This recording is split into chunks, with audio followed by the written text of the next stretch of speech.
guess the weekly question, do you know anything about your waiver yet? As of right now, no, but I think I would get an answer this week.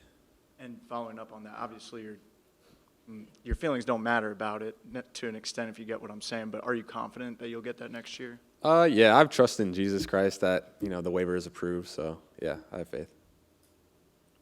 Good to just be back in game mode, have something to kind of look forward to after these couple weeks off.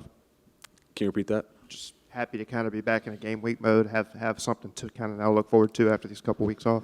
Yeah, definitely. Watching, the conference championship weekend games, I was like, dang, we should be playing in the SEC championship. And I wanted to play football that weekend. And, you want to play football as much as you can. You want to rest your bodies as well. But, I'm a competitor. I always want to play football. So it's good that we're playing this weekend.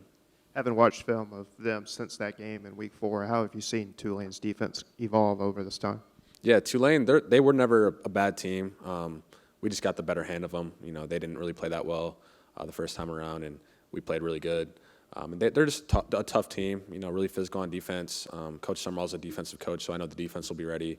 Their quarterback's pretty good as well. So they're rolling right now. They just won their conference, so we just got to expect them to be, at their best. Trinidad, I saw where you had 2 first-place votes for the Heisman. Did you know either one of the people that voted for you? Have they contacted you? And were you surprised when you saw the list come along, the voting? Yeah, that was sweet to see. 2 first place votes. I didn't even know that. I got 2 first-place votes, which was dope. But no one has contacted me that hey, I voted for you. I didn't even know they could do that. But yeah, that was really cool to see. On the waiver deal, is it? I don't know. How tough is that to just put it in the Lord's hands when, quarterbacks who get Heisman votes, they generally get life-changing money. That waiver, I imagine, means a lot to you. Yeah, definitely. Plus, I feel like it would be great for another year to, develop in college football. I obviously was playing D2 ball a lot of my college career. So, transitioning to the NFL, playing in another conference like the SEC would, benefit me for the next level. And it is kind of tough. It's been kind of stressing me out recently, but I just got to put it in God's parking lot, really. Have you heard from the NFL at all? I feel like sometimes they kind of give guys general ranges, or I don't know. Have you heard anything on that? A little bit. I have people that are connected with the NFL and have been talking to some NFL teams and GMs, but my focus right now is obviously the playoff, and when that time gets there, if the waiver gets approved or denied, then we can move forward on whether or not what I'm doing. So, kind of to that point of if you get that waiver in another year, have you been able to sit down and talk with John David Baker, either when he has been here, or how have those talks gone? Yeah, I met with him when he got here on campus, and it was a great conversation, just trying to get to know each other. He was saying that the offense that he does is very similar to the one that we do here, so that was good to hear. And then yeah, we were just talking like regular dudes, trying to get to know each other. We'll probably get dinner, grab some food to further on that conversation. So that's great. What's it been like for 2 weeks with Pete leading the rooms, the meeting rooms, all the stuff practices? Has there been much of a change, or has he put his own spin on it? What's it been like, in your opinion, with him leading the way? Yeah, PG and Coach Kiffin, 2 totally different dudes. Coach Kiffin was kind of more quieter, more soft-toned. PG's kind of more rough, very emotional when he talks to the team. But yeah, PG's done a great job. Not a lot is different with how our schedule has been and how our practices are. So that's kind of good that we're on the same track of how we've been the whole season. But yeah, PG's very emotional, and he's a player's coach, to be honest. So that's been great. Does preparation look different at all for this game in terms of, since you've already played these guys, you kind of, I guess, have a feel for their defense and how they kind of want to run a notion in as well? What kind of does the preparation look like for this week? Yeah, playing a team twice, it's kind of hard to prepare for them the second time just because you don't expect some of the stuff that happened in the first game, because they're going to watch that tape and, correct what they did, and we're going to do the same. So just watching the previous games that they've been playing in versus North Texas, and just kind of see what they've been doing and what's been working for them down the stretch of the season. So just preparing for them as normal as we can. So I wanted to ask you this after the Mississippi State game. We weren't able to talk to you, but you have a really good confidence in your tight balls. And when I say that, in maybe throwing in tight sub, deep coverage or double coverage, or even some guys that may look like they're not open, where does that confidence come from in your ability to have great accuracy in your arm and maybe get some conversions on third down when you need to?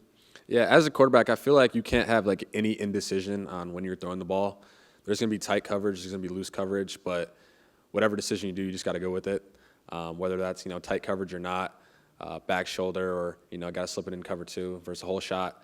But yeah, I always have trust in my receivers to make the plays. So my decision isn't because of that. So I just have to be decisive on, all my plays and all my throws. So just confidence as well too. So Pete was just in here, and he brought up, like, man, the first thing I noticed about Trinidad was his willingness to go from being the guy at Ferris State to go in a room where he's not starting as the one.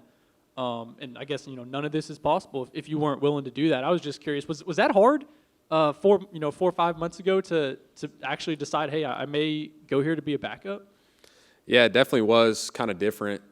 But when I was at Ferris, I was majority of my time there like the backup, and I was always competing for playing time. So me coming here off a season of me being the starter and having a great year was definitely kind of different at first. But wherever I was going to go, whether it was Ole Miss or anywhere else, I knew I was going to have to compete with the other quarterbacks in the room. So I just couldn't really focus on that or kind of get mad at, hey, why is this quarterback here or why is he there?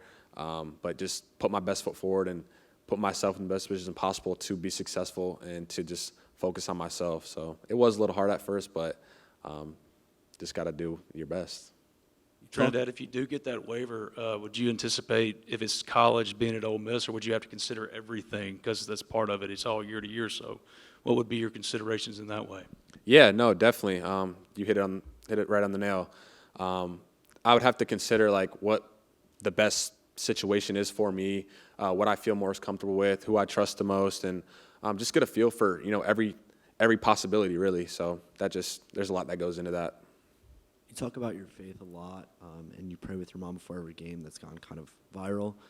What have you seen with this team through the Lord and through the faith of this team? Can you repeat that? Sorry, let me rephrase. What have you seen faith play a part of this team? Have you seen it at all, or is it a big deal here? Yeah, definitely. Before the season, there was a lot of doubt in this team. A lot of people thought that we would be like a mid-tier team in the SEC, and we've proved a lot of people wrong this year. And there's a lot of guys that have faith, and whether you're you believe in this type of religion or not, there's a lot of guys that have faith in who they believe in. And without the Jesus Christ, there's really nothing that we can't do. And we just have all our faith and trust in Him, and a lot of the guys lean on Him too. So that's what really makes Ole Miss special, and I appreciate that being here because that's a big part of my life as well. And it's great to see guys follow that too as a season, because there's going to be bumps in the road. There's going to be adversity when you play a long season, and just in football in general too. So it's great to see that. You need to end on that, but I do want to ask you one other thing. From a self-evaluation standpoint, the speed of the game you were concerned about coming in here in the SEC, and so you now have absorbed a lot of that. When you look in the mirror, how do you evaluate your season, just checking yourself out? I feel like I've done a lot of good things right, and a lot of good things, and I made a lot of good plays, but there's a lot that I need to clean up as a quarterback. Being in the SEC, it's very tough, transitioning from D2 to D1, but that's no excuse. I signed up to play here. I know what it was going to come, and I knew what we were going to face this season. But, yeah, there's a lot that I need to clean up, whether it's deep ball accuracy, just communication with, some of the offensive linemen and the running back, and just executing when the time matters. So there's a lot of things that I need to clean up still. Thank you, guys.